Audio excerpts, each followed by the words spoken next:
सचो सच पण साहब उन्हीं सचे साईं रहमत पाइण जे लाइ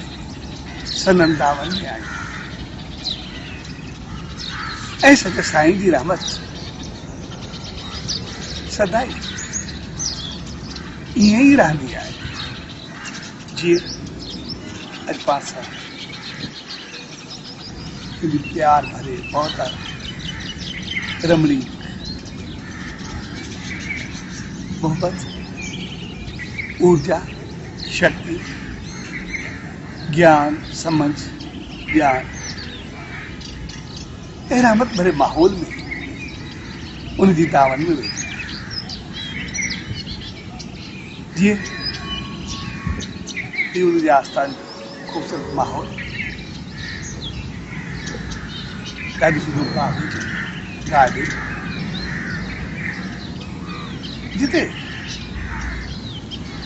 हर हिकु ख़ुशि आहे सभु वन टिण ॿूटा गुल पौधा सब खिली रहे हैं सब तरतीब सां सोने नमूने बेहतर अंदाज सां बहकी रहे हैं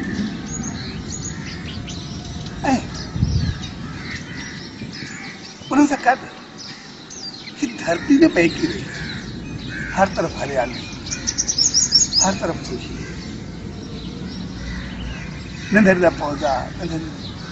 बूटी पूरी चलती रही अहिड़े माहौल में सब पखी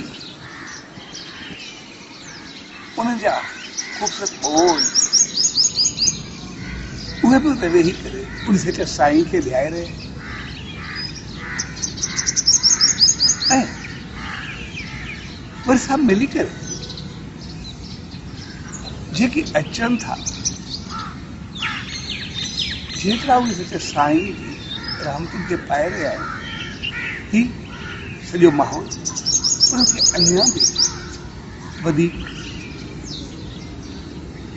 ख़ुशि ऐं ख़ुशदिल बणाए रहियो आहे ऐं सभु मिली करे इंसान खे सचे साईं जी रहमत सां गॾु हिकिड़ी ख़ुशियूं ऊर्जा सभु ॾेई रहिया चओ सुबुह जो चओ खुली फिज़ा प्यार भरियो माहौल ऐं इन मोहब्बत वाले माहौल में सब शुद्ध ऑक्सीजन ॾेई रहिया आहिनि ऐं इंसान उहा ऑक्सीजन पाए करे पंहिंजी कार्बन डाइऑक्साइड ॿाहिरि वठी रहिया ऐं सभु कुझु ख़ुशी सां वठी रहिया ईअं कोन था करनि असां तव्हांखे ऑक्सीजन ॾींदा त कार्बन डाइऑक्साइड न हू उनखे पंहिंजो खाधो करे पर दिन ऑक्सीजन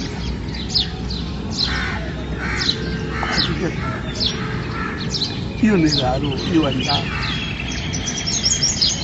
इहा सचे साईं जी रहमत असां सभिनी खे संदेश ॾेई रही असां सभिनी खे सम्झाए त पंहिंजो पाण इन पास जीअं पाक बेहतर अंदाज ॾिसी रहे सपोज इनके बनाने में कितनी मेहनत लगन समझ बुद्धि पैसों प्यार ऐं मोहब्बत खपंदी उनजो कारण त हर चीज के बनाइण में कुछ न कुछ करण जेकॾहिं छॾे ॾींदासीं त वरी जंगल बंदि तंहिंजे करे छॾिणो न आहे, असल चीज़ आहे उनखे बढ़ाए रखो। साॻे नमूने असांजो घर, असांजो परिवार, असांजो माहौल, असांजी दोस्ती, असांजी उथी वेठी, असांजी संगत, सभु कुझु ऐं असां पंहिंजे घर खे बि सदाई अहिड़ो ई बहितर बणाए रखंदा। इन करे असां ॾिसंदा आहियूं, कॾहिं को ॿारु ईंदो आहे, चवंदा आहियूं फूल खिलियो, गुल टिड़ियो आहे, ऐं ये तो माहौल बेहतर थे। सो हकीकत में कई चीज के बढ़ाइण में मेहनत लॻंदी बि आहे, कोशिश लॻंदी बि आहे, ऐं कोशिश सां गॾु हुननि खे सदाई बढ़ाए बि रखिणो। ऐं सचे साईं असांखे हमेशह इहो ई सेखारियो त बढ़ाए रखो, ऐं उन खे सम्झायो त बढ़ाए रखणु बाद में न, पर कंहिंजे अचण खां अॻु में जीअं असां धरती वरितीसीं त पोइ उते छा कंदासीं, कीअं कंदासीं, कीअं ठाहींदासीं, कीअं बनाईंदासीं, अॻु में पूरो नक्शो ॾींदासीं। असां पंहिंजो घर बि बनाईंदा आहियूं, अॻु में पंहिंजा सभु ख़्यालु ॾींदा आहियूं इंजीनियर खे त असांखे हे कुझु खपे, कहिड़ो खपे, कीअं खपे, पोइ उहो असांखे केतिरियूं ड्राइंगूं कढियूं, उन सां पंहिंजा वीचार भरींदा आहियूं। जॾहिं बिल्कुलु फाइनल थींदो आहे एलिवेशन वग़ैरह सभु कुझु, त पोइ मादल, ऐं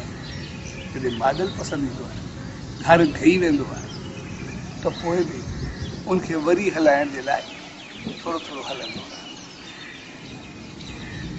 साॻे नमूने असांजो घर, जॾहिं असां घर में हुजूं, ॿार जे लाइ सोचूं त असांखे ॿार थिए, त पोइ सभ खां पहिरीं असांखे ॿार जे लाइ ज़हन में रखणु खपे, ॿार हुजे त कीअं हुजे, कहिड़ो हुजे, छा हुजे, ऐं पोइ जहिड़ो ॿार असां चाहियूं, हक़ीक़त में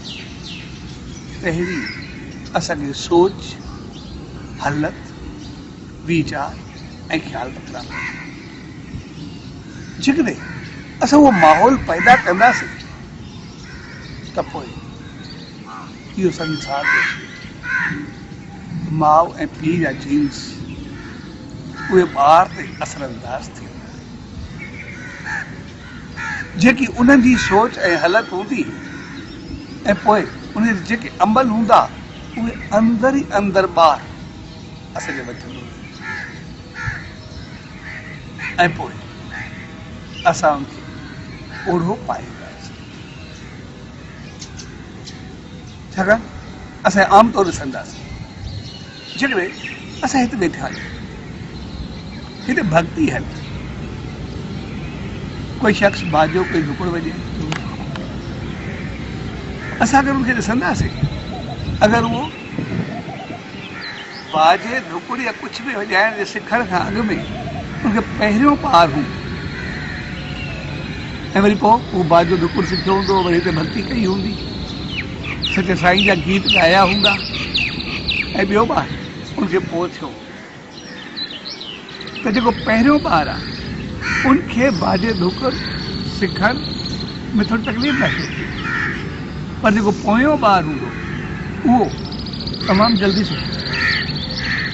छाकाणि उहा हालत ऐं अमल उन ॿार पोएं जे जीन्स में आई, पहिरें जे में न, छाकाणि तुंहिंजो तुंहिंजी हबल न हुई, हालत न हुई, उन वक़्तु जेके उनजा ख़्यालात हुया उहे उनखे आया। तंहिंजे असां ॾिसंदासीं हिते साईं जीन्स ट्रांसफर कीअं थी, साईं जो वीचार, जॾहिं साईं हीउ संसार थियो त उन वक़्तु साईं मेहरदास साहिब जो बिल्कुलु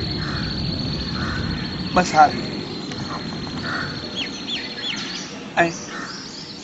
साईं जॾहिं संसार छॾियो त पोइ साईं मेहरदास साफ़ ओतिरी इज़त कंदा भगत साहब ऐं कंवरराम साहब सदाई उनखे कुल्हे ते खणी करे सभु कुझु उनखे ई सम्झंदो, उनजी आज्ञा में रहंदो ऐं हू बि सॼे साईं जी स्टेटस वांगुरु आहे। हिकिड़े ॾींहुं ऊन्हारे जी मौसम हुई, गर्मी जी मौसम हुई, साईं कंवरराम दरबार खायो भाग गाॾुसि मंझंदि जो टाइम हो त साईं मेहरदास सां जीअं मिलिया ॾींहुं तते में गरम ॾींहं में मूं त साईं मुंहिंजो भाउ जारो सो इन खे यंग में कैंसर थी पियो, तंहिंजे करे डॉक्टर खे ॾेखारियो यंग केतिरी ॿियो को हाल कोन्हे, तंहिंजे करे सखा सिविल अस्पताल में ऑपरेशन जे लाइ वञूं पिया। इनखे चयोसीं त साईं जा आशीर्वाद वठूं त चए साईं जा रहमत ॿुधूं तव्हांजा दर्शन कई त पोइ हिनखे वठी वञूं। साईं मेहरदास खिलियुसि जंग केतिरनि जी कहिड़ी ॻाल्हि आहे। बाबा जन जे चवंदा हिते संगत जे लाइ थाधल गोतरी आहे, सुठी खे कोई ज़ख़्म हुजे, कोई फाटी हुजे, कोई फुर्दी हुजे, उहो संगत जी थाधल वारो जेको फो आहे उहो खणी करे ॿधी छॾिजे, उहो सही थी वेंदो। ऐं भले साहब वचन खणण जो मोर मुंहिंजो हाथ ॿुधी तव्हांजो ऐं ऊन्हारो हुयो थाधल त गोतरी ई पई,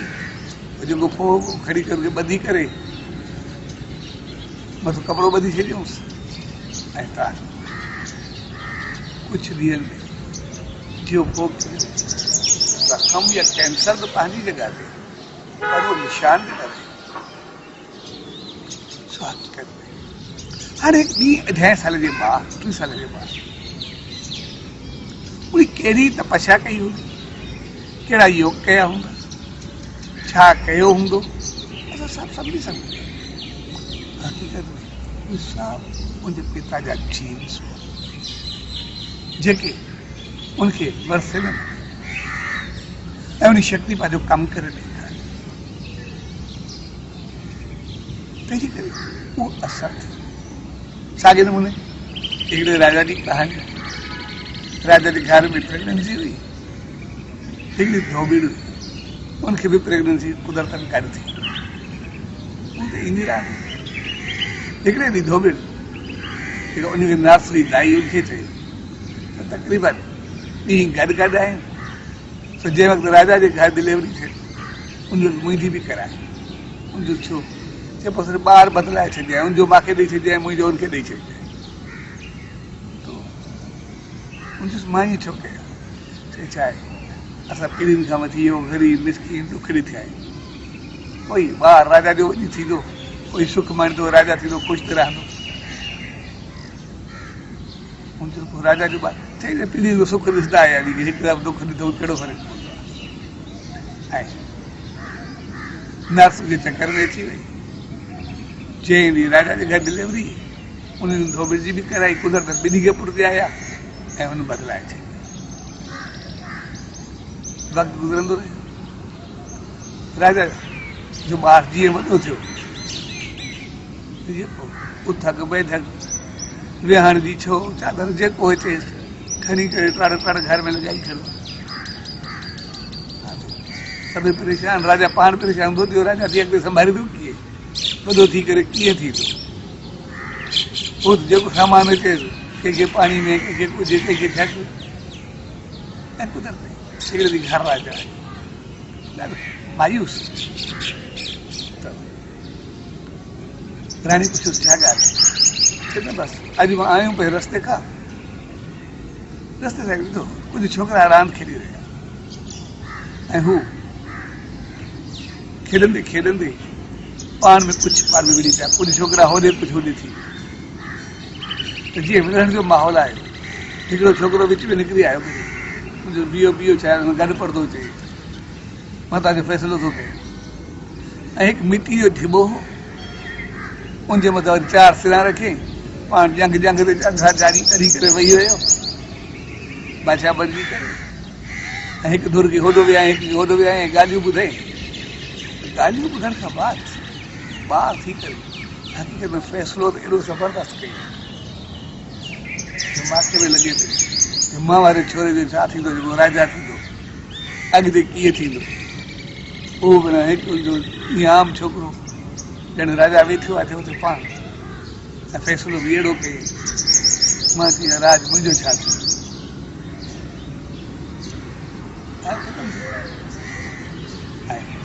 कुझु सभा अचानक नासिया दाई जे पासे बीमार मरण ते आहे त पोइ हाणे आख़िर में एतिरा सॼी उमिरि राजा जी शेवा कई आहे तो मां हुनजो दर्शन करणु चाहियां। सो हुनखे खणी आया तॾहिं हुन राजा खे राजा पूरी उमिरि असां तव्हांजी शेवा कई पर मूंखे हिकिड़ो पाप हक़ीक़त मां धोबीअ जे चकर में तुंहिंजो ॿार बदिलाए ऐं पोइ ॿुधाई हक़ीक़त में धोबी जो ॿार तुंहिंजो आहे तुंहिंजो ॿार धोबी जो ऐं उहो ई ॿार जंहिं फ़ैसिलो कयो जंग जंग ते चाढ़े राजा बणिजी करे वेही रहियो उहो ई राजा जीन्स तमामु वॾो कमु तंहिंजे करे असांखे सम्झणु खपे असांखे छा करणु ऐं जीअं बाग खे बणाइबो आहे तॾहिं असां ॿार खे बणायूं अॻु पंहिंजी सोच पंहिंजा वीचार शुरू कयूं ऐं वीचारनि खां पोइ पंहिंजी हालत ऐं अमल पैदा छाकाणि त असांखे बाग बणाइणो ही गार्डन बणाइणो पर जंगल संसार में असांखे यादि 90% जंगल वध में वध 10% बाग में पड़े जेतिरी धरती आहे 0.% कंहिं खे बागीचा हर को ॾिसंदो बाग अखियुनि खे बाग भाई वणंदो बाग जंगल जंगल रही तंहिंजे करे घर खे जंगल पर बागीचो असांजे घर परिवार अहिड़ो हिकिड़ो माहौल जिते सभु पंहिंजे तरीक़े सां खुलियल बहकंदा खिलंदा ऐं उन बहकाइण जे लाइ जंगल खे बनाइणो न पवंदो आहे उहो घास फूस पंहिंजो पाणी निकिरींदो आहे पंहिंजो पाणी पर बाग खे बनाइणो उनजी संभाल करणी हिकु हिकु पौधो ठाहे करे लॻाइणो पवंदो उन माहौल खे ॾिसणो पवंदो ऐं न सिर्फ़ु बनाइणो पवंदो पर हमेशह उनजो ध्यानु रखणो उनजी केयर करणी उनमें थोरी थोरी काई ख़राबी अची वई कटे ठाहे वरी बनाइणो पवंदो उनखे चङे नमूने बहितर अंदाज़ सां जोड़णो पवंदो ऐं पोइ उहो ई सभिनी देश जो कारण बणंदो नज़ारो बणंदो साॻे नमूने सॼो घर असां ॿार घर परिवार जेके बि आहिनि असां पाण खे बि बणायूं हिक ॿिए खे बि बणायूं जेकॾहिं बनाए रखंदासीं थोरी थोरी कमी दूर कंदासीं वेंदा त बाग वांगुरु सदाई बहकंदा पर जेकॾहिं वरी छॾे ॾींदासीं त पोइ वरी सो असांखे थोरी बि खामी या ख़राबी पंहिंजे अंदर में या अमल में उहा छॾणी न उहा असांखे सदाई बनाए करे छाकाणि त थोरी खामी ऐं ख़राबी बि असांखे हेॾे होॾे करे छॾे तंहिंजे करे ॿार जे पैदा थियण खां अॻु उन दौरान ॿार जे पैदा थियण खां बाद ऐं पोइ असांखे संभाल सदाई बनाए करे रखी सदाई असांखे ठाहे करे हलणो सदाई असांखे ॾिसणो ऐं जेकॾहिं उहा संभाल कंदा रहंदासीं त पोइ असांजा ॿार असांजो घर असांजो परिवार असांजा वॾा नंढा असांजा दोस्त असांजा साथी असांजा रिश्तेदार असांजा माए सभु असांखे ॾिसी एतिरो त बहितर थींदा बहकंदा जो आस्ते आस्ते सभु उन बागीचे में विहण शुरू कंदा ऐं उनमें वेही करे सभु पंहिंजे पंहिंजे घर जे ॿार खे सदाई तंहिंजे करे सचे साईं असांखे संदेश त जीवन खे बढ़ाइणो आहे त पोइ बढ़ायो ई उनखे बहितर बने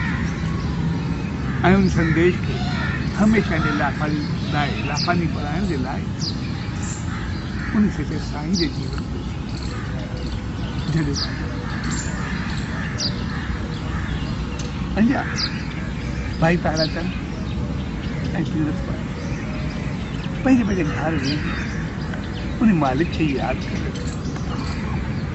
असांखे हिकिड़ो ॿार उन्हनि सिर्फ़ु ॿार पर मालिक खे हू ॿार घुरनि था ॿार त उहे घुरनि था पर पंहिंजी रहमत ॾेई करे उहे इन करे आज सतगुरु साईं खोताराम साहिब जॾहिं उन्हनि खे दर्शन ॾिनो उन्हनि शेवा कंदे चयो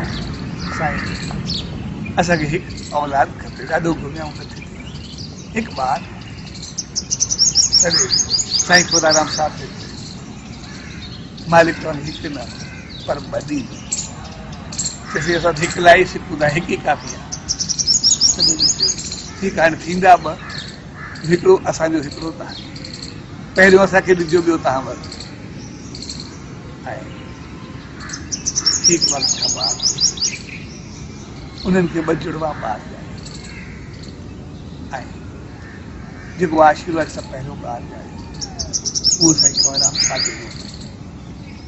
ऐं ॿियो भाई राम ऐं जॾहिं साईं खोताराम साहिब खे ॾिनो वियो उन्हनि चयो कि ही शेवा आशीर्वाद ऐं रहमत सां आहे इन करे इहे संसार में रहंदो पर संसार में जेको कंवल जो गुल थींदो आहे कीचड़ में रहंदो आहे पाणी में रहंदो आहे पर पाणी खां मथां रहंदो आहे तंहिंजे करे ही रहंदो संसार में पर हमेशह संसार खां मथां ऐं उन आशीर्वाद कमु करे जेका उन्हनि आशीर्वाद ॾिनी उन्हनि शेवा कई पंहिंजूं भावनाऊं पैतर कयूं सचे साईं जो नाम जाप कयो सिमरन कयो तव्हांजो नतीजे में आशीर्वाद सां उनखे भगत साहिब जे रूप में ॿार मिलियो ऐं वरी ॼाइण खां बाद जीअं मालिक जी गोद में ॾिनऊं जेका आशीर्वाद मिली उन खे ऊचो ऐं ऊचे खणण खां बाद जॾहिं हू शहनशाह सतगुरु सतरामदास साहिब जी दामन में आयो त पोइ सदाई उन्हनि खे पढ़ाए करे रखियो कॾहिं छॾियो हर ॻाल्हि किथे उन थोरी ग़लती बि कई न वरी उनखे ठाहे छॾियो जीअं कि वाह ख़ूबसूरत निज़ारो उनमें थोरी का हेॾे होॾे थींदी आहे उन कटे वरी सिधो करे छॾियो ॿार उनखां बि काफ़ी ग़लतियूं थियूं पर उनखे सदाई बढ़ाए अहिड़ो कमल ॾिनो जो संसार खे यादि हकीकत में सचे साईं जो संदेश उनजो आदेश उनजो जीवन उनजो अमल असांखे सम्झाए थो असां उनखे पंहिंजे घर घर में अपनाए घर घर में पढ़ाए छाकाणि त असां पंहिंजे घर खे सदाई पाक ॾिसणु चाहींदा आहियूं असांखे जंगल ॾिसणु चाहींदा असांजो घर में सदाई बहकंदो रहे सदाई खिलंदो रहे सदाई रोशन रहे सदाई सुहानो रहे सदाई सुगंधित रहे सदाई खुशबूदार रहे जिते अचण सां हिकदमि लॻे असांखे बहितर माहौल ऐं किथे ॿाहिरि हुजूं घर जी छित हुजे त असां घर हुजूं कॾहिं अहिड़ो माहौल न हुजे कि घर में चऊं हाणे ॿाहिरि निकिरे त ॾिठूं त जान छुटी असां घर में बंदि थी विया घर वञण खां अॻु असांखे घबराहट न हुजे पर घर जो इंतज़ारु ऐं घर वारनि खे बि असांजो इंतज़ारु हुजे हेॾी देरि थी आहे जल्दी अचे ऐं घर वारा बि इहो न सोचनि त आयो त अलाए छा थींदो कहिड़ो मुसीबत करे तंहिंजे करे असांखे बाप जो इंतज़ारु बणाइणो उन सचे साईं जी रहमत खे पाइणो आहे उन सचे साईं जी दामन में पर सभु वेठा उनजी आसीस पाए रहिया आहियूं त जीअं आसीस पाए रहिया आहियूं त आसीस सां गॾु इहो माहौल बि पंहिंजे जीवन में आहे, इहो अंदाज़ बि अपनाए ऐं पंहिंजे जीवन खे पर उहो सभु थींदो कॾहिं जॾहिं उन सोचे साईं खे पंहिंजे जीवन में आणींदासीं, यानी हर रोज़ कुझु वक़्तु वेही करे उन सोचे साईं जो नाम ध्यानु सिमरन कंदासीं, ध्यान सां उन सोचे साईं जूं रहमतूं जा गुण उन जूं चङाइयूं सभु असांजे जीवन में ऐं नाम सां उनजी शक्ति हुजे रहमत। तंहिंजे करे ध्यान सां उन सचे साईं खे पंहिंजे जीवन में आणियो ऐं नाम सां उनजी रहमतुनि खे पंहिंजे जीवन खे ऊर्जावान बनाए, शक्तिशाली बनाए, पाण बणिजे पर सॼे घर खे अहिड़ो त सुगंधित कई जिते सदाई सचे साईं जो वास हुजे, उनजी रहमत हुजे, उनजी आसीस कृपा ऐं करुण हुजे ऐं सॼो जीवन सदाई उन सचे साईं जी रहमतुनि वांगुरु महकंदो रहे, झरकंदो रहे। इहा ई उन सचे साईं जा अरदास, इहा ई उन खां रहमत। साचो सतराम, साचो सतराम, साचो सतराम।